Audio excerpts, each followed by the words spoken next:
Assalamualaikum warahmatullahi wabarakatuh. Terima kasih kepada Pak Tatang dan teman-teman. Hari ini kelompok kami dengan penuh kehormatan ingin membagikan hasil dari proyek kelas kami untuk mewujudkan suatu proyek yang kami teliti dan kerjakan dengan sangat tekun.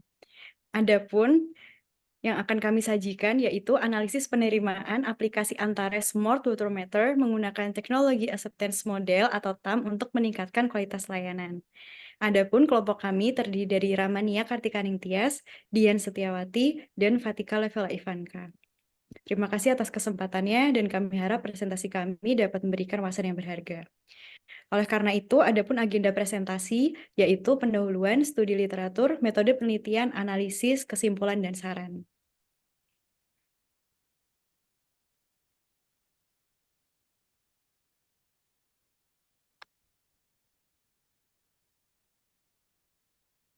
Bagian pertama, pendahuluan, di mana Telkom Indonesia meluncurkan Antares sebagai penyedia solusi IoT end-to-end untuk memberdayakan perusahaan dalam mengoptimalkan, menumbuhkan, dan transformasi bisnis mereka dengan solusi IoT. Sebagai penyedia solusi IoT di Indonesia, maka Antares menyediakan 3 subproduknya, yaitu Antares Platform, Antares Connectivity, dan Antares Solution. Nah, subproduk ini dikelola dan dipelihara oleh unit kerja di PT Telkom Indonesia. Maka, pada penelitian ini, kelompok kami akan melakukan analisis penerimaan teknologi terhadap aplikasi Antares Smart Water Meter dari PT Telkom dengan metode TAM, di mana ini akan berguna bagi manajemen yang menilai kemungkinan keberhasilan pengenalan penerimaan teknologi dan membantu memahami penggerak penerimaan untuk proaktif mendesain intervensi yang ditargetkan pada populasi pengguna yang cenderung kurang untuk mengadopsi dan menggunakan sistem baru nantinya. Oleh karena itu, ada perumusan masalah pada penelitian ini, yaitu bagaimana keberhasilan implementasi dan tingkat kepuasan pengguna terhadap aplikasi Antares Smart Water Meter, dan bagaimana cara untuk meningkatkan kepuasan pengguna terhadap aplikasi Antares Smart Water Meter. Oleh karena itu, tujuan penelitiannya yaitu mengidentifikasi keberhasilan implementasi dan tingkat kepuasan pengguna terhadap aplikasi Antares Smart Water Meter, dan mengetahui cara untuk meningkatkan kepuasan pengguna terhadap Antares Smart Water Meter. Namun penelitian ini memiliki keterbatasan, yaitu teknologi yang digunakan pada penelitian ini hanya terbatas pada sistem smart water meter dan para respondennya terbatas pada pegawai PT Telkom Indonesia menggunakan smart water meter, dan software yang digunakan untuk melakukan evaluasi adalah software Smart PLS.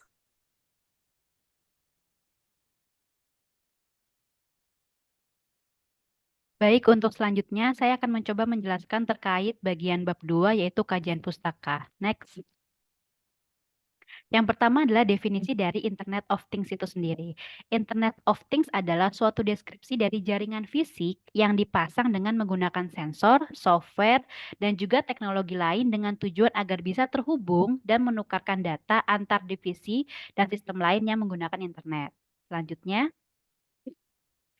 Selanjutnya adalah mengenai Smart Water Meter.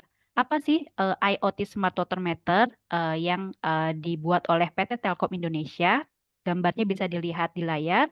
Sistem Smart Water Meter adalah merupakan produk dari Antares yang merupakan sebuah solusi teknologi yang bertujuan untuk meningkatkan efisiensi pengelolaan dan pemantauan penggunaan air. Jadi, apabila kita semua mempunyai Smart Water Meter, maka kita akan dengan mudah memantau penggunaan air yang kita gunakan. Di sini ada 6 fungsinya. Yang pertama adalah untuk pengukuran konsumsi air real time. Yang kedua adalah untuk manajemen data dan analitik. Jadi, misalnya PDAM itu tidak perlu repot-repot masuk ke rumah warga, tapi sudah ada data analitiknya di aplikasi seperti itu. Peningkatan akurasi tagihan, kemudian adalah pengiriman data otomatis, remote control dan diagnostik, serta juga untuk dukungan lingkungan. Selanjutnya, teori yang kita gunakan selanjutnya untuk menganalisa adalah BMC, Business Model Canvas.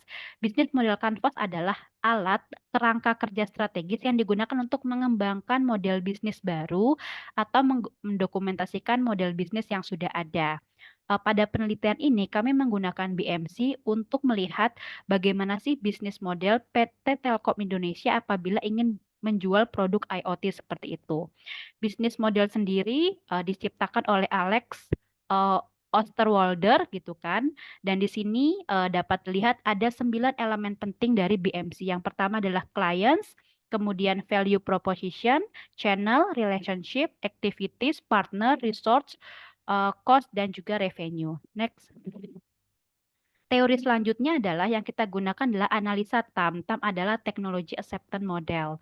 TAM ini digunakan untuk memprediksi bagaimana pengguna menerima atau menerima dan menggunakan teknologi. Jadi kita ingin melihat pengguna ini seberapa besar sih penerimaan pengguna terhadap smart water meter yang dibuat oleh PT Telkom Indonesia seperti itu.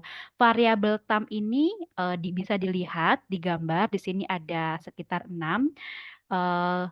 Di sini ada external variable, kemudian terpecah di sini. Saya akan menjelaskan definisinya. Yang pertama adalah perceived usefulness. Jadi kita akan melihat persepsi kemanfaatan. Yang kedua kita akan melihat persepsi kemudahan pengguna, perceived ease of use. Yang ketiga kita akan melihat sikap terhadap pengguna, attitude toward using. Jadi pengguna ini suka atau tidak sih dengan produk kita. Kemudian kita akan melihat perilaku pengguna, behavioral intention to use. Jadi kita akan melihat kecenderungan pengguna itu dengan smart water meter ini akan tetap menggunakan atau tidak gitu kan. Yang terakhir kita akan melihat actual use. Jadi apakah pengguna puas atau tidak puas. Next. Nah, SEM PLS ini adalah metode pendekatan yang kita gunakan untuk melakukan analisa kuantitatif dari data survei yang akan kita olah, yang telah kita olah. Selanjutnya,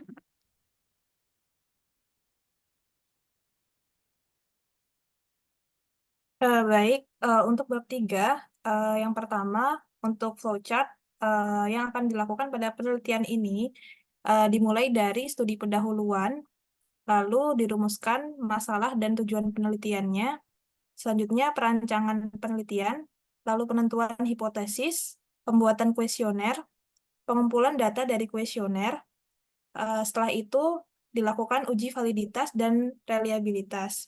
Apabila data yang digunakan valid dan reliable, maka evaluasi untuk modal strukturalnya dilanjutkan, lalu pengujian hipotesis, selanjutnya analisis hasil dan kesimpulan, lalu penyusunan laporan penelitian.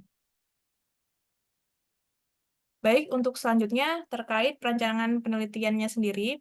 Jadi untuk penelitian ini menggunakan pendekatan kuantitatif yang dilakukan melalui survei dari populasi dan sampel yang telah ditentukan.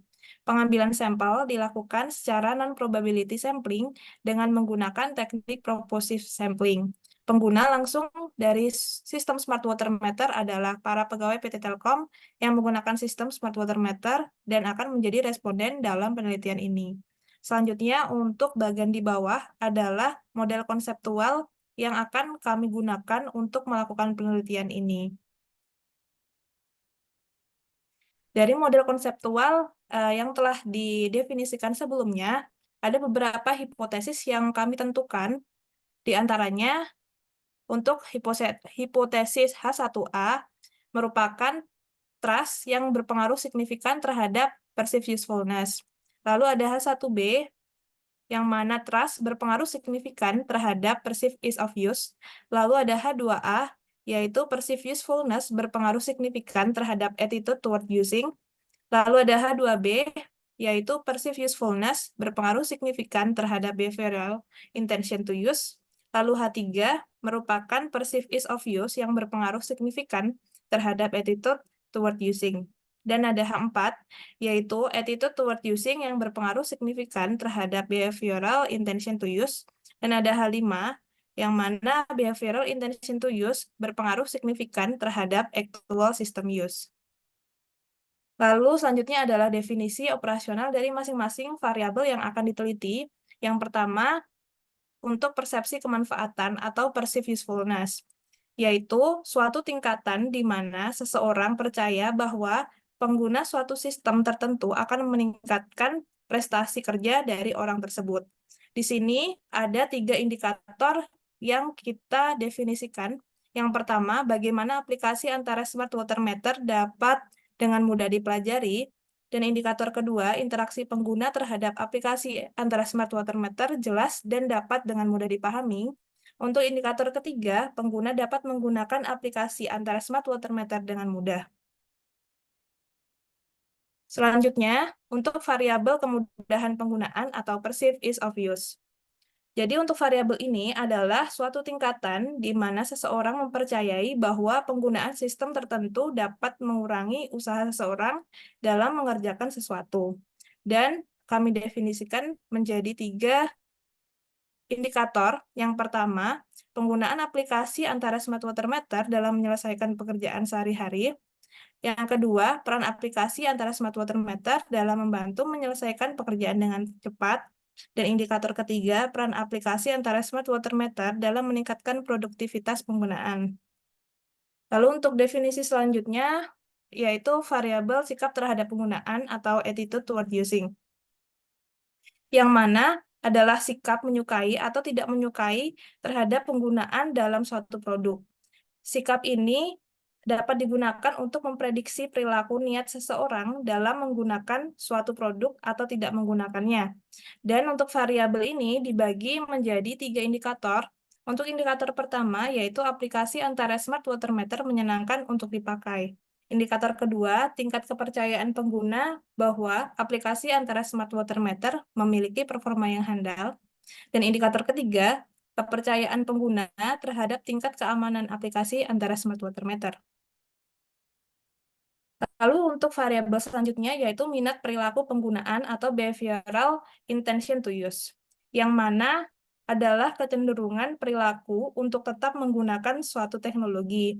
Dan untuk variabel ini dibagi menjadi 3 indikator. Indikator pertama, tingkat niatan pengguna dalam menggunakan teknologi secara terus-menerus dalam menggunakan aplikasi smart water meter di masa mendatang. Indikator kedua yaitu tingkat keinginan pengguna dalam menggunakan aplikasi smart water meter dalam kegiatan sehari-hari hingga menjadi suatu kebiasaan. Dan indikator ketiga, tingkatan minat seseorang untuk terus menggunakan aplikasi smart water meter sesering mungkin.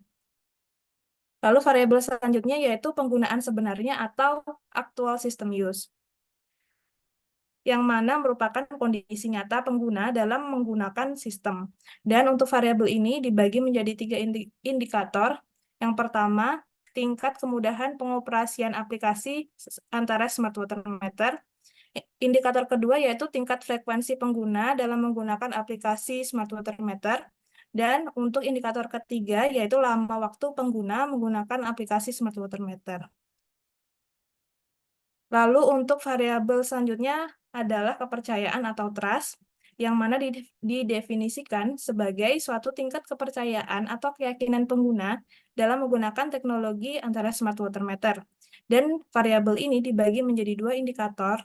Untuk indikator pertama yaitu tingkat kepercayaan pengguna terhadap aplikasi antara smart water meter, dan indikator kedua yaitu tingkat kepercayaan pengguna bahwa aplikasi smart water meter memiliki layanan yang baik.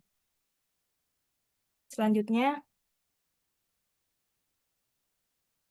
Baik, adapun berikutnya yaitu penentuan populasi dan sampel. Populasi dalam penelitian ini adalah masyarakat yang memiliki karakteristik sebagai berikut, yaitu responden yang pernah menggunakan fitur-fitur sistem smart water meter, responden yang berusia 20 hingga 55 tahun, dan responden yang tinggal atau berdomisili di Indonesia. Sedangkan untuk penentuan sampel menggunakan teknik non-probability sampling, yaitu teknik pengambilan sampel yang tidak memberi peluang atau kesempatan setiap unsur atau anggota populasi untuk dipilih menjadi sampel, ataupun yang dengan kita sebut metode sampling purposive. Dengan bersumber Hai et al, yaitu perhitungannya 5-10 dikalikan dengan jumlah indikator yang digunakan. Kelompok kami menggunakan 17 indikator, sehingga minimum sampel yang diteliti adalah 85 responden. Baik, untuk selanjutnya kami akan menjelaskan bab 4 mengenai pembahasan dan hasil penelitian. Next. Ya, secara singkat ini adalah analisa BMC PT Telkom Indonesia untuk khusus produk IoT. Yang pertama adalah customer segment. Kami melihat bahwa PT Telkom Indonesia perlu melihat dua segmen berikut apabila PT Telkom ingin menjual produk IoT. Yang pertama adalah segmen perusahaan dan pemerintah yang membutuhkan solusi IoT untuk efisiensi proyek. Tentunya kalau perusahaan dan pemerintah ini skalanya besar seperti itu. Namun, PT Telkom perlu juga melihat startup. Walaupun skalanya kecil, tapi juga banyak startup yang bergerak di bidang teknologi, inovasi, dan membutuhkan IoT dengan harga yang terjangkau. Seperti itu. Elemen selanjutnya adalah customer relationship.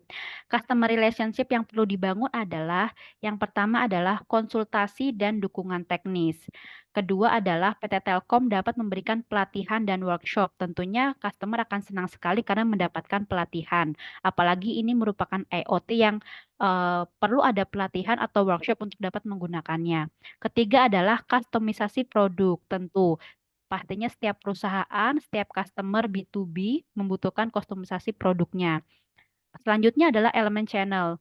Channel di mana sih produk IoT ini dijual? Bisa dijual dengan cara penjualan langsung, online platform, dan juga dengan cara partnership. Value proposition yang kami lihat PT Telkom ini dapat eh, menekankan value mereka ada 4. Yang pertama adalah IoT PT Telkom memberikan solusi terintegrasi. IoT PT Telkom menjual keamanan dan tentunya PT Telkom karena sudah sangat berdiri cukup lama, maka bisa menjual handal dan berpengalaman seperti itu. Key activity, karena ini merupakan produk teknologi, PT Telkom perlu memperhatikan 3 aktivitas kunci ini. Pertama adalah aktivitas R&D untuk inovasi produk, yang kedua adalah pemasaran dan penjualan, yang ketiga kolaborasi dengan partner. Untuk resource, PT Telkom perlu memperhatikan 5 resource ini. Yang pertama adalah perlu mencari tenaga ahli IoT, mencari tenaga ahli software, mencari tenaga ahli hardware, dan tentunya memiliki resource infrastruktur teknologi inovasi dan kemitraan strategis. Untuk partner sendiri, PT Telkom perlu mengupayakan memiliki pemasok hardware IoT yang terbaik dan tentunya dengan harga terjangkau ya, kompetitif. Yang kedua adalah mencari pengembang software dan ketiga adalah bekerja sama dengan institusi penelitian untuk mengembangkan produknya.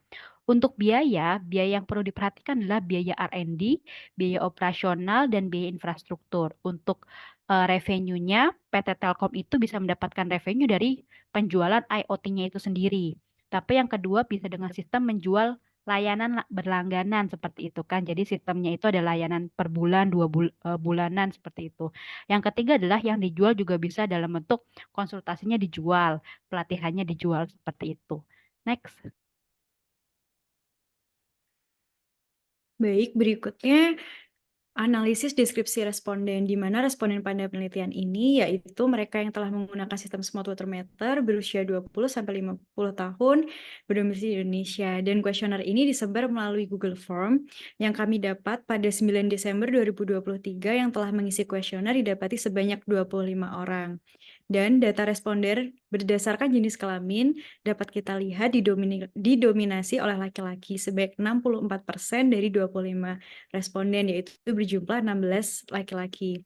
Dan untuk usia didominasi pengguna yang berusia 21 tahun hingga 35 tahun. Dapat kita lihat terdapat ada 88%. Dan berikutnya untuk lama penggunaan didominasi dengan pengguna yang telah menggunakan smart water meter selama 6 bulan hingga 12 bulan. Disusul pengguna dengan pemakaian lebih dari 12 bulan atau setahun dan kurang dari 6 bulan. Berikutnya, ada pun analisis deskriptif variabel penelitian yang dihitung menggunakan rentang skala 1-4, di mana yang pertama yang kita lihat ada deskriptif variabel trust dengan penilaian ada 2 indikator. Nilai pada masing-masing tanggapan responden ini dihitung dan dikategorikan ke dalam interval nilai yang telah disesuaikan dengan hasil mainnya. Dapat kita lihat skor rata-rata tanggapan responden termasuk cukup tinggi, dan untuk deskriptif variabel perceived usefulness dinilai berdasarkan 3 indikator dan di mana skor rata-rata tanggapan responden termasuk sangat tinggi. Next. Adapun perceived ease of use diukur juga menggunakan 3 indikator. Nah, nilai pada masing-masing tanggapan responden juga akan dihitung dan dikategorikan dalam interval nilai. Terlihat bahwa skala rata-rata tanggapan responden juga dihasilkan sangat tinggi, dan untuk attitude toward using juga menggunakan 3 indikator, di mana nilai pada masing-masing tanggapan responden dihitung dan dikategorikan dengan interval nilai skor rata-ratanya terbilang sangat tinggi. Dan berikutnya, next. Untuk behavioral intention to use juga diukur menggunakan 3 indikator dan dihasilkan skor rata-rata tanggapan respondennya sangat tinggi. Dan untuk actual system use juga digunakan 3 indikator, di mana nilai pada masing-masing responden dihitung dan dikategorikan dengan interval dengan skor rata-rata sangat tinggi. Baik, selanjutnya untuk evaluasi model pengukuran atau outer modelnya sendiri kami lakukan dengan software Smart PLS. Dan tujuan dari dilakukan pengujian ini adalah untuk mengetahui apakah indikator yang digunakan sebagai alat ukur di sini merupakan indikator yang layak berdasarkan uji validitas dan reliabilitasnya. Untuk yang pertama, terkait indikator reliability, jadi untuk masing-masing variabel dan indikator yang telah ditentukan, maka didapatkan nilai outer-loading yang bisa kita lihat bersama-sama, dan kesimpulan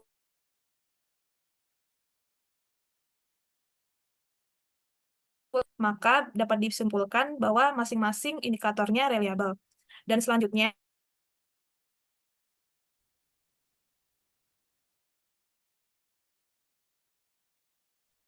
terkait Convergence alpha, bisa kita lihat bersama bahwa masing-masing variabel laten mempunyai hasil lebih dari 0,7, yang mana berarti masing-masing variabel tersebut reliable. Dan untuk composite reliability dari masing-masing variabel juga lebih dari 0,7, maka dapat kita simpulkan masing-masing variabel reliable.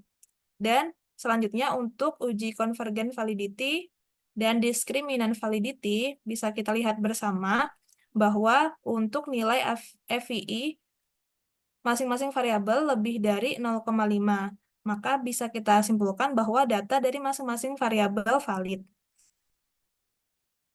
Baik, selanjutnya untuk evaluasi model struktural atau inner model bertujuan untuk mengetahui hubungan yang dapat antara variabel laten. Pengujian ini dapat diketahui melalui hubungan antar variabel eksogen dengan variabel endogennya, maupun variabel endogen dengan variabel endogen lainnya. Sehingga dapat kita ketahui apakah hipotesis dari penelitian signifikan atau tidak berdasarkan data empiris yang tersedia. Lalu untuk uji yang dilakukan, yang pertama terkait coefficient of determinant atau R-square, kita dapatkan untuk variabel attitude toward using moderat dan variabel lain lemah. Lalu untuk effect size, untuk hubungan variabel antara trust dengan perceived usefulness mempunyai efek sedang. Lalu untuk variabel perceived usefulness dengan behavioral intention memiliki efek lemah, sedangkan variabel lainnya yang berhubungan mempunyai efek yang besar. Lalu untuk path coefficient, untuk hubungan variabel masing-masing yang telah kita tentukan sebelumnya mempunyai path coefficient semuanya positif, maka bisa kita simpulkan bahwa semua hubungannya berpengaruh positif. Lalu selanjutnya untuk uji hubungan antar variabel, dari pengujian yang telah kita lakukan menggunakan Smart PLS, maka kita dapatkan untuk hubungan antar variabelnya semuanya signifikan, kecuali ada 2 hubungan. Yang pertama, perceived usefulness dengan behavioral intention tidak signifikan, dan trust dengan perceived usefulness juga berhubungan tidak signifikan. Selanjutnya, dari pengujian yang telah kami lakukan, maka didapatkan model akhir penelitian sebagai berikut. Selanjutnya, untuk implikasi manajerial sendiri, untuk praktis, dari penelitian diketahui trust memiliki kesesuaian hubungan antara perceived of use yang menunjukkan hasil signifikan positif dan sejalan dengan hasil penelitian, yang artinya pengguna percaya terhadap teknologi smart water meter. Lalu selanjutnya, hubungan antara variabel perceived usefulness dan perceived ease of use memiliki hubungan kesesuaian yang signifikan, yang berarti dengan attitude toward using. Artinya variabel tersebut saling mendukung untuk niat pengguna mengimplementasikan smart water meter agar berjalan lancar. Selanjutnya, model penerimaan dengan kesesuaian dan signifikan positif implementasi smart water meter, yang artinya PT Telkom melakukan investasi sistem yang sesuai dengan kebutuhan dan permasalahan. Selanjutnya, penelitian memberikan gambaran kepada PT Telkom agar bisa terus memanfaatkan hasil dari implementasi smart water meter supaya perusahaan mengikuti perkembangan zaman dan terus bersaing. Selanjutnya, untuk implikasi manajerial secara teoritis, dari hasil penelitian memberikan bukti empiris, yaitu memperkaya analisis, memberikan penguatan, dan mengembangkan teori tentang behavioral intention dan trust, dan menunjukkan bahwa attitude toward using berpengaruh signifikan terhadap behavioral intention, dan perceived ease of use dan perceived usefulness berpengaruh signifikan terhadap attitude toward using. Selanjutnya, memberikan bukti empiris tentang trust, yaitu pengaruh trust terhadap use behavior. Dan selanjutnya, teori tentang behavioral intention yang berpengaruh signifikan terhadap actual using.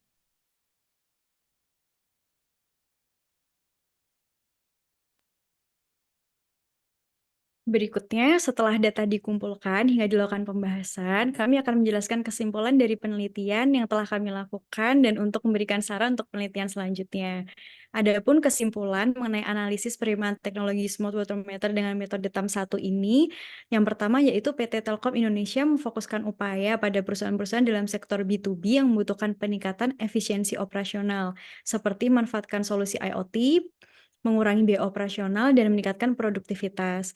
Produk IoT dari PT Telkom ini dirancang untuk terintegrasi dengan berbagai proses bisnis, memberikan nilai tambah melalui otomatisasi dan analitik data cerdas.